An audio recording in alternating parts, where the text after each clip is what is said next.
So some of the trends in the Australian industry are quite unique to our country. As everyone knows, we're a very dry continent, the driest in the world.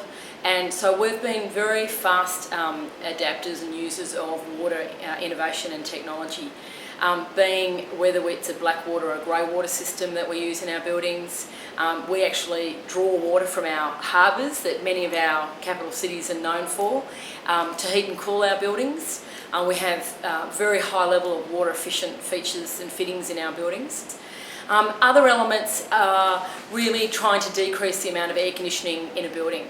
So there's displacement ventilation and using basic things like cooling the building at night, opening the building up during the day and allowing cross-flow ventilation, ensuring that we're not so reliant on energy to heat and cool our buildings. And also going back to just basic good design of how can we passively design our office buildings, just to the way we place the building, the materials we use in the building, you know, how we've located the offices in the building, whether there are offices. So the trends really for where we are compared to our Asian countries is we're shifting quite quickly to a sustainability focus, not just energy.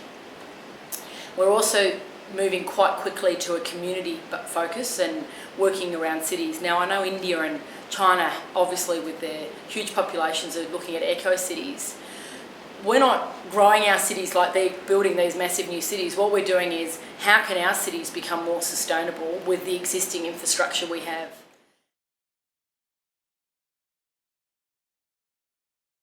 There are many rating tools around the world. Here in Singapore there's Greenmark, there's Beam Plus in Hong Kong, there's LEED in the US, and each country, Birday in Philippines for instance. Our rating tool is quite a holistic rating tool. So it looks at 8 environmental categories such as energy, water, materials, indoor environment quality, ecology, emissions, transport management, whereas other rating tools might just focus on energy, for example.